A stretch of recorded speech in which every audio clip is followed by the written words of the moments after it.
ಕಳೆದ 2 ದಿವಸಗಳ ಹಿಂದೆ ನಮ್ಮ ಮುಖಂಡಗಳು ಸೇರಿ ಚರ್ಚೆ ಮಾಡಿ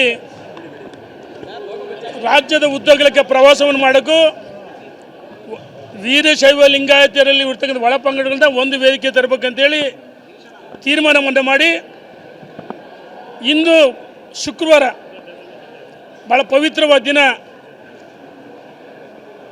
ಬೆಳಗ್ಗೆ ಡಾಬಾಸ್ಪೇಟೆಯಲ್ಲಿ ಪ್ರಾರಂಭ ಮಾಡಿ ತುಮಕೂರು ಶ್ರೀ ಶ್ರೀ ಶಿವಕುಮಾರ ಸ್ವಾಮೀಜಿಗಳ ಸಭಾಂಗಣದಲ್ಲಿ ಮುಖಂಡರುಗಳ ಸಭೆಯನ್ನು ಮಾಡಿದ್ದೀವಿ. ನಾಳೆ ದಾವಣಗೆರೆ, ಚಿತ್ರದುರ್ಗ, ಹಾವೇರಿ 3 ಜಿಲ್ಲೆಗಳ ಸಭೆಯನ್ನು ದಾವಣಗೆರೆ ಸಮೃದ್ಧಿ ಕನ್ವೆನ್ಷನ್ ಹಾಲ್ ಮಾಡ್ತೀವಿ. 4ನೇ ತಾರೀಕು ಸುಮಾರು 7-8 ಜಿಲ್ಲೆಗಳ ಮೈಸೂರಿಂದ ಹಿಡಿದು ಬೆಂಗಳೂರು, ಗ್ರಾಮಾಂತರ, ತುಮಕೂರು ಒಳಗೊಂಡಂತೆ, ಹಾಸನ ಒಳಗೊಂಡಂತೆ ಸಭೆ ಪ್ರಮುಖರ ವೀರಶೈವ ಲಿಂಗಾಯತರ ಮುಖಂಡರ ಸಭೆಯನ್ನು 4ನೇ ತಾರೀಕು ಬೆಂಗಳೂರಿನಲ್ಲಿ ಅರಮನೆ ಆವರಣ ಗಾಯತ್ರಿ ಗ್ರ್ಯಾಂಡ್ನಲ್ಲಿ ಮಾಡ್ತಾಯಿದ್ವಿ.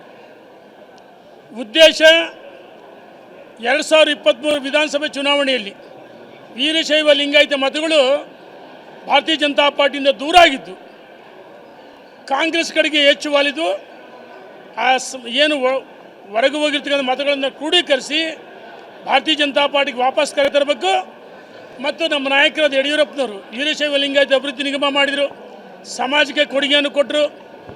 ಹಾಗಾಗಿ ಯಾರೋ ಕೆಲವರು ಅಪಪ್ರಚಾರ ಮಾಡ್ತಾರೆ. ಅವರಿಗೆ ಕೆಲವರು ಮಾಧ್ಯಮಗಳು ಅವರಿಗೆ ಟಾಂಗ್ ಕೊಡೋಕ್ಕೆ ಅವ್ರ ವಿರುದ್ಧ ಸಭೆ ಅಲ್ಲ, ಸಮಾಜವನ್ನು ಕಟ್ಟಬೇಕು, ಸಮಾಜವನ್ನು ಒಗ್ಗೂಡಿಸ್ಬೇಕಂತೇಳಿ ಸಭೆ. ಮತ್ತು ಯಡಿಯೂರಪ್ಪನವರು ಜಾತ್ಯತೀತ ನಾಯಕರು, ಮಾಸ್ ಲೀಡರು, ಪ್ರಶ್ನಾತೀತ ನಾಯಕರು. ಒಂದು ಅಖಿಲ ಭಾರತ ವೀರಶೈವ ಮಹಾಸಭಾ ಮುಖಂಡರುಗಳು ಸಹ ವೀರಶೈವ ಲಿಂಗಾಯತ ಸಮಾಜ ಮುಖಂಡರು ಯಡಿಯೂರಪ್ಪನವ್ರ ಜೊತೆಗಿದ್ದಾರೆ. ಒಂದು ರಾಜಕೀಯ ಪಕ್ಷ ಅಧಿಕಾರಕ್ಕೆ ಬರಬೇಕಂದ್ರೆ ಪರಿಶಿಷ್ಟ ಜಾತಿ, ಪಂಗಡ, ಹಿಂದೂ ವರ್ಗ, ಒಕ್ಕಲಿಗ ಸಮಾಜ, ಬ್ರಾಹ್ಮಣ ಸಮಾಜ ಎಲ್ಲ ಸಮಾಜಗಳ ಸಹಕಾರ ಬೇಕು. ಯಡಿಯೂರಪ್ಪನವರು ಎಲ್ಲ ಸಮಾಜಗಳಿಗೆ ಸಾಮಾಜಿಕ ನ್ಯಾಯ ಕೊಟ್ಟರಂತರು ಕೇವಲ ಒಂದು ವರ್ಗದ ನಾಯಕ ಅಲ್ಲ. ನಾವುಗಳು ವೀರಶೈವ ಲಿಂಗಾಯತ ಮುಖಂಡರುಗಳು ಒಟ್ಟಿಗೆ ಸೇರಿ ಇಂಥ ಪೂರ್ವ ಸಭೆಯನ್ನು ಮಾಡ್ತಾಯಿದ್ವಿ.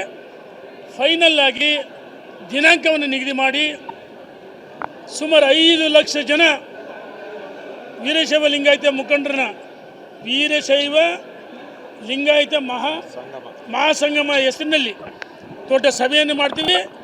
ಆ ಸಭೆಗೆ ಸಮಾವೇಶ ದಿನಾಂಕ ನಿಗದಿಯಾಗಿಲ್ಲ. ಇದು ಕೇವಲ ಪೂರ್ವ ಸಭೆಗಳು ಕಲ್ಯಾಣ ಕರ್ನಾಟಕ, ಉತ್ತರ ಕರ್ನಾಟಕ, ಮುಂಬೈ ಕರ್ನಾಟಕ, ಶಿವಮೊಗ್ಗ, ಚಿಕ್ಕಮಗಳೂರಲ್ಲೇ ಪ್ರವಾಸ ಮಾಡ್ತೀವಿ. ಆ ವೀರಶೈವ ಲಿಂಗಾಯತ ಮಹಾಸಂಗಮ ಸಮಾವೇಶ ದಿನಾಂಕವನ್ನು ನಿಗದಿ ಮಾಡಿ ನಾಡಿನ ಮಠಾಧೀಶರು ಮತ್ತು ಏನು ನಮ್ಮ ಮುಖಂಡರುಗಳಿದ್ದಾರೆ, ರಾಜಕೀಯ ಮುಖಂಡರುಗಳು, ಮಾಜಿ ಮುಖ್ಯಮಂತ್ರಿಗಳು, ಕೇಂದ್ರದಲ್ಲಿ ಏನು ಇವತ್ತಾದರೆ ನಮ್ಮ ಲೋಕಸಭಾ ಸದಸ್ಯರುಗಳು, ವಿಧಾನ ಪರಿಷತ್ತಿನ ವಿಧಾನಸಭೆ ಶಾಸಕರು, ಮಾಜಿ ಎಲ್ಲರೂ ಆ ವೇದಿಕೆಗೆ ಆಹ್ವಾನ ಮಾಡಿ ಒಂದು ದೊಡ್ಡ ಸಮಾವೇಶವನ್ನು ಮಾಡ್ತೀವಿ ಅಂತ ಹೇಳಕ್ಕೆ ಇಚ್ಛೆ ಪಡ್ತೀನಿ.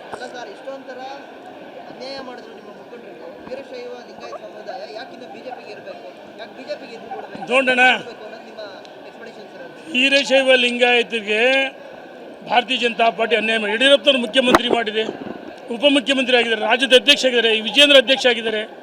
ಹಾಗಾಗಿ ಪಕ್ಷ ನಮಗೇನು ಅನ್ಯಾಯ ಮಾಡಿಲ್ಲ. ಇವತ್ತೇನಾಗಿದೆ, ವೀರಶೈವ ಲಿಂಗಾಯತನ ಒಡೆಯತಕ್ಕಂಥ ಪ್ರಯತ್ನವನ್ನು ಕೆಲವು ದುಷ್ಟಶಕ್ತಿಗಳು ಮಾಡ್ತಾ ಇದ್ದಾರೆ. ಅದಕ್ಕೋಸ್ಕರ ನಾವು ಪೂರ್ವ ಸಭೆಗಳು ಮಾಡ್ತಾ ಇದ್ದೀವಿ. ಸಮಾವೇಶ ಮಹಾಸಂಗಮ ದಿನಾಂಕ ನಿಗದಿ ಮಾಡಿಲ್ಲ, ಮಾಡ್ತೀವಿ. ಅಣ್ಣ, ಈಗ ದಯಮಾಡಿ ಅರ್ಥ ಮಾಡ್ಕೊಳ್ರಿ. ನಾವು ಏನು ಬೆಳಗ್ಗೆಯಿಂದ ಡಾಬಾಸ್ಪೇಟೆಯಲ್ಲಿ ಸಭೆ ಮಾಡ್ತೀವಿ, ಇವತ್ತು ಇಲ್ಲಿ ಮಾಡ್ತೀವಿ, ನಾಳೆ ದಾವಣಗೆರೆಯಲ್ಲಿ ಮಾಡ್ತೀವಿ, ಬೆಂಗಳೂರು ಮಾಡ್ತೀವಿ. ಉದ್ದೇಶ ಸಮಾಜದ ಮುಖಂಡರುಗಳನ್ನು, ಸಮಾಜದ ಬಂಧುಗಳನ್ನು, ಮಹಿಳೆಯರು ಸೇರಿಸಿ ಒಂದುಗೂಡಬೇಕಂತೇಳಿ ಒಳಪಂಗಡದ ಇಂದ ಸಭೆ ಮಾಡ್ತೀವಿ. ಅಂತಿಮವಾಗಿ ಸಮಾವೇಶಕ್ಕೆ ನಾಡಿನ ಮಠಾಧೀಶರು, ಹಾಲಿ ಮಾಜಿ ಎಲ್ಲರೂ ಕರಿತೀವಿ. ಅಣ್ಣ, ಆಹ್ವಾನ ಮಾಡಿಲ್ಲ, ಕಟ್ಟಿದ ನಾವು ಆಹ್ವಾನ ಮಾಡಿಲ್ಲ ಅಣ್ಣ, ಸಮಾಜ ಅಷ್ಟೇ. ಇಲ್ಲಿ ನೋಡಿ, ಜಿಲ್ಲಾಧ್ಯಕ್ಷರಿದ್ದಾರೆ ಅಣ್ಣ, ಒಂದು ನಿಮಿಷ, ಜಿಲ್ಲಾಧ್ಯಕ್ಷರಿದ್ದಾರೆ, ತಾಲೂಕು ಅಧ್ಯಕ್ಷರಿದ್ದಾರೆ, ಬ್ಯಾಂಕು ಅಧ್ಯಕ್ಷರಿದ್ದಾರೆ, ಸದಸ್ಯರು, ನಿರ್ದೇಶಕರುಗಳಿದ್ದಾರೆ, ಮುಖಂಡರುಗಳಿದ್ದಾರೆ, ಮಹಿಳೆಯರಿದ್ದಾರೆ. ನಾವು ಅಂತಿಮವಾಗಿ ಮಠಾಧೀಶರನ್ನು, ಹಾಲಿ ಮಾಜಿಗಳನ್ನೆಲ್ಲರೂ ಕರಿತೀವಿ. ಧನ್ಯವಾದಗಳು. ನೋಡೋಣ, ಬಂದಿಲ್ಲ ಅಂತ ಇಲ್ಲಿ ನನಗೆ ನೋಡೋಣ ಯಾವುದೂ ಗೊತ್ತಿಲ್ಲ. ನಮಗೆ ಇವತ್ತು ರಾಜ್ಯದ ಅಧ್ಯಕ್ಷರು ವಿಜಯೇಂದ್ರ ಆಯಿತಾ, ಯಡಿಯೂರಪ್ಪನವ್ರ ಕೈ ಬಲಪಡಿಸ್ಬೇಕು. ಯಡಿಯೂರಪ್ಪನವ್ರು ಯಾವ ಸಭೆ ಮಾಡಿರಿ, ನನ್ನ ಪರವಾಗಿ ಹೋಗ್ರಿ, ಬಣ ಮಾಡಿರಿ ಅಂತ ಏನು ಹೇಳಿಲ್ಲ. ಹಾಗಾಗಿ ನಾವು ಇವತ್ತು ಯಡಿಯೂರಪ್ಪನ ವಿಜಯೇಂದ್ರ ಅವರ ಕೈ ಬಲಪಡಿಸ್ಬೇಕು, ಈ ಸಮಾಜ ಸಂಘಟನೆ ಮಾಡಬೇಕು, ಹೊರಗೆ ಹೋಗಿರ್ತಕ್ಕಂಥ ಮಾತುಗಳು ಕರೆತರಬೇಕು, ಅದು ನಮ್ಮ ಉದ್ದೇಶ. ಧನ್ಯವಾದ. ಯಾರು ಹೇಳಿ ಅಣ್ಣ, ಯಡಿಯೂರಪ್ಪನವ್ರ ವಿರೋಧಿಗಳಿಲ್ಲ, ಯಡಿಯೂರಪ್ಪನವ್ರ ಅಜಾತ ಶತ್ರು. ಯಡಿಯೂರಪ್ಪನವ್ರ ಅಜಾತ ಶತ್ರು. ಯಾರನ್ನ ಜನ ಈ ದಾರಿಗೆ ಹೋಗೋಲ್ಲ ಕೂಗಿರೆ ಅದಕ್ಕೆ ನೋಡೋಣ, ಯಡಿಯೂರಪ್ಪನವ್ರ ತೂಕ ಕಡಿಮೆ ಆಗುತ್ತಾ? ಯಡಿಯೂರಪ್ಪ ಆನೆ ನಡೆದಿದ್ದ ದಾರಿ. ಯಡಿಯೂರಪ್ಪ ಗುಡುಗಿದರೆ ವಿಧಾನಸೌಧ ನೋಡೋದ್ರಿಂದ ಹಳ್ಳಿ ಜನ ಮಾತಾಡ್ತಾರೆ. ಇದೇನಂತಾರಲ್ಲ, ಕೋಳಿ ಕೂಗೋದು ಹಳ್ಳಿಗಳಿಲ್ಲ, ಆಡು ಮುಟ್ಟದ ಸೊಪ್ಪಿಲ್ಲ. ಹಂಗೆ ಯಡಿಯೂರಪ್ಪ ನೋಡಿರ್ತಕ್ಕಂಥ ಹಳ್ಳಿಗಳಿಲ್ಲ. ಅವರು ಅಭಿವೃದ್ಧಿ ಮಾಡಿದ್ರೆ ಯಾರು ಎಲ್ಲ ಸಮಾಜಕ್ಕೆ ಅಭಿವೃದ್ಧಿ ಮಾಡಿದ್ದಾರೆ. ಕಳೆದ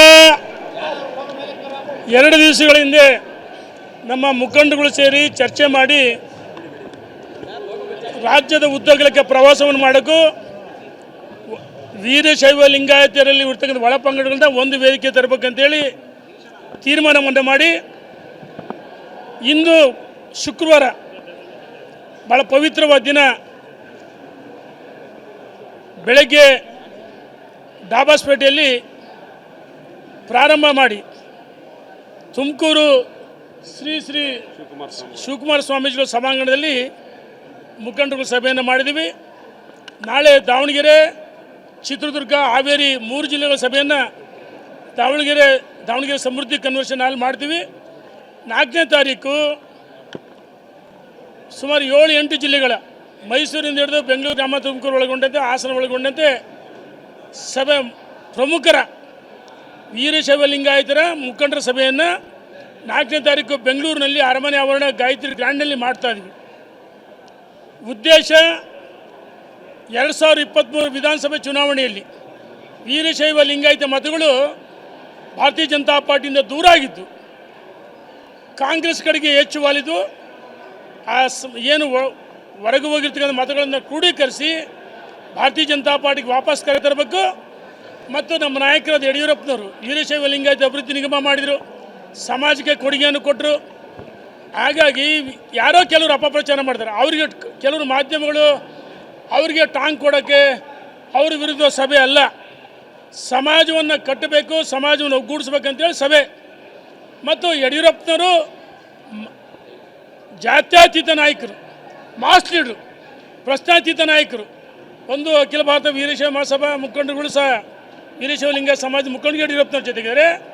ಒಂದು ರಾಜಕೀಯ ಪಕ್ಷ ಅಧಿಕಾರಕ್ಕೆ ಬರಬೇಕಂದ್ರೆ ಪರಿಶಿಷ್ಟ ಜಾತಿ, ಪಂಗಡ, ಹಿಂದೂ ವರ್ಗ, ಒಕ್ಕಲಿಗ ಸಮಾಜ, ಬ್ರಾಹ್ಮಣ ಸಮಾಜ ಎಲ್ಲ ಸಮಾಜಗಳ ಸಹಕಾರ ಬೇಕು.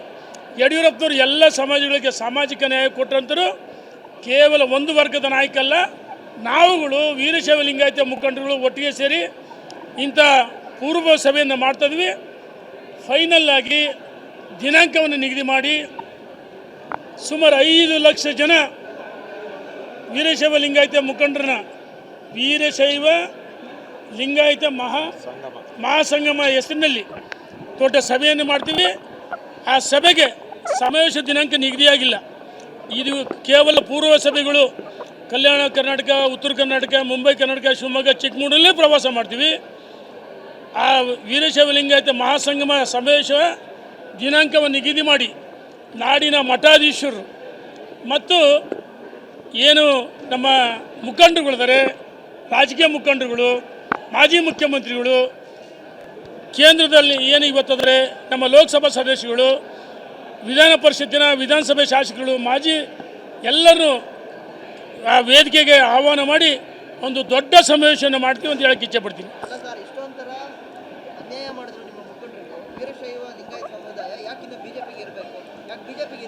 ನೋಡೋಣ, ವೀರಶೈವ ಲಿಂಗಾಯತರಿಗೆ ಭಾರತೀಯ ಜನತಾ ಪಾರ್ಟಿ ಅನ್ಯಾಯ ಮಾಡಿ ಯಡಿಯೂರಪ್ಪನವರು ಮುಖ್ಯಮಂತ್ರಿ ಮಾಡಿದೆ, ಉಪಮುಖ್ಯಮಂತ್ರಿ ಆಗಿದ್ದಾರೆ, ರಾಜ್ಯದ ಅಧ್ಯಕ್ಷ ಆಗಿದ್ದಾರೆ, ವಿಜೇಂದ್ರ ಅಧ್ಯಕ್ಷ ಆಗಿದ್ದಾರೆ. ಹಾಗಾಗಿ ಪಕ್ಷ ನಮಗೇನು ಅನ್ಯಾಯ ಮಾಡಿಲ್ಲ. ಇವತ್ತೇನಾಗಿದೆ, ವೀರಶೈವ ಲಿಂಗಾಯತನ ಹೊಡೆಯತಕ್ಕಂಥ ಪ್ರಯತ್ನವನ್ನು ಕೆಲವು ದುಷ್ಟಶಕ್ತಿಗಳು ಮಾಡ್ತಾ ಇದ್ದಾರೆ. ಅದಕ್ಕೋಸ್ಕರ ನಾವು ಪೂರ್ವ ಸಭೆಗಳು ಮಾಡ್ತಾ ಇದ್ದೀವಿ. ಸಮಾವೇಶ ಮಹಾಸಂಗಮ ದಿನಾಂಕ ನಿಗದಿ ಮಾಡಿಲ್ಲ, ಮಾಡ್ತೀವಿ. ಅಣ್ಣ ಈಗ ದಯಮಾಡಿ ಅರ್ಥ ಮಾಡ್ಕೊಳ್ರಿ, ನಾವು ಏನು ಬೆಳಗ್ಗೆಯಿಂದ ಡಾಬ್ ಹಾಸ್ಪಿಟಲ್ ಸಭೆ ಮಾಡ್ತೀವಿ, ಇವತ್ತು ಇಲ್ಲಿ ಮಾಡ್ತೀವಿ, ನಾಳೆ ದಾವಣಗೆರೆಯಲ್ಲಿ ಮಾಡ್ತೀವಿ, ಬೆಂಗಳೂರು ಮಾಡ್ತೀವಿ. ಉದ್ದೇಶ ಸಮಾಜದ ಮುಖಂಡರುಗಳನ್ನು, ಸಮಾಜದ ಬಂಧುಗಳನ್ನು, ಮಹಿಳೆಯರು ಸೇರಿಸಿ ಒಂದುಗೂಡಬೇಕಂತೇಳಿ ಒಳಪಂಗಡದ ಇಂದ ಸಭೆ ಮಾಡ್ತೀವಿ. ಅಂತಿಮವಾಗಿ ಸಮಾವೇಶಕ್ಕೆ ನಾಡಿನ ಮಠಾಧೀಶ್ವರರು, ಹಾಲಿ ಮಾಜಿ ಎಲ್ಲರೂ ಕರಿತೀವಿ. ಅಣ್ಣ ಆಹ್ವಾನ ಮಾಡಿಲ್ಲ, ಖಂಡಿತ ನಾವು ಆಹ್ವಾನ ಮಾಡಿಲ್ಲ ಅಣ್ಣ, ಸಮಾಜ ಅಷ್ಟೇ. ಇಲ್ಲಿ ನೋಡಿ, ಜಿಲ್ಲಾಧ್ಯಕ್ಷರೇ ಅಣ್ಣ, ಒಂದು ನಿಮಿಷ, ಜಿಲ್ಲಾಧ್ಯಕ್ಷರೇ, ತಾಲೂಕು ಅಧ್ಯಕ್ಷರಿದ್ದಾರೆ, ಬ್ಯಾಂಕು ಅಧ್ಯಕ್ಷರಿದ್ದಾರೆ, ಸದಸ್ಯರು, ನಿರ್ದೇಶಕರುಗಳಿದ್ದಾರೆ, ಮುಖಂಡರುಗಳಿದ್ದಾರೆ, ಮಹಿಳೆಯರಿದ್ದಾರೆ. ನಾವು ಅಂತಿಮವಾಗಿ ಮಠಾಧೀಶರನ್ನ, ಹಾಲಿ ಮಾಜಿಗಳನ್ನೆಲ್ಲರೂ ಕರಿತೀವಿ. ಧನ್ಯವಾದಗಳು. ನೋಡೋಣ, ನನಗೆ ನೋಡೋಣ, ಯಾವುದೂ ಗೊತ್ತಿಲ್ಲ. ನಮಗೆ ಇವತ್ತು ರಾಜ್ಯದ ಅಧ್ಯಕ್ಷರು ವಿಜಯೇಂದ್ರ, ಆಯಿತಾ, ಯಡಿಯೂರಪ್ಪನವ್ರ ಕೈ ಬಲಪಡಿಸ್ಬೇಕು. ಯಡಿಯೂರಪ್ಪನವ್ರು ಯಾವ ಸಭೆ ಮಾಡಿರಿ, ನನ್ನ ಪರವಾಗಿ ಹೋಗ್ರಿ, ಬಣ ಮಾಡಿರಿ ಅಂತ ಏನು ಹೇಳಿಲ್ಲ. ಹಾಗಾಗಿ ನಾವು ಇವತ್ತು ಯಡಿಯೂರಪ್ಪನ, ವಿಜಯೇಂದ್ರವರು ಅವರ ಕೈ ಬಲಪಡಿಸ್ಬೇಕು, ಈ ಸಮಾಜ ಸಂಘಟನೆ ಮಾಡಬೇಕು, ಹೊರಗೆ ಹೋಗಿರ್ತಕ್ಕಂಥ ಮಾತುಗಳು ಕರೆತರಬೇಕು, ಅದು ನಮ್ಮ ಉದ್ದೇಶ. ಧನ್ಯವಾದ. ಯಾರು ಹೇಳಿ ಅಣ್ಣ, ಯಡಿಯೂರಪ್ಪನವ್ರ ವಿರೋಧಿಗಳಿಲ್ಲ, ಯಡಿಯೂರಪ್ಪನವ್ರ ಅಜಾತ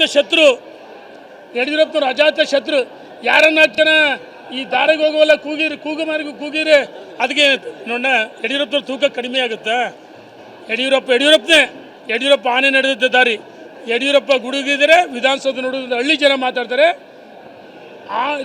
ಇದೇನಂತಾರಲ್ಲ, ಕೋಳಿ ಕೂಗೋದು ಹಳ್ಳಿಗಳಿಲ್ಲ, ಆಡು ಮುಟ್ಟದ ಸೊಪ್ಪಿಲ್ಲ. ಹಂಗೆ ಯಡಿಯೂರಪ್ಪ ನೋಡಿರ್ತಕ್ಕಂಥ ಹಳ್ಳಿಗಳಿಲ್ಲ. ಅವರು ಅಭಿವೃದ್ಧಿ ಮಾಡಿದ್ರೆ ಎಲ್ಲ ಸಮಾಜಕ್ಕೆ ಅಭಿವೃದ್ಧಿ ಮಾಡಿದ್ದಾರೆ.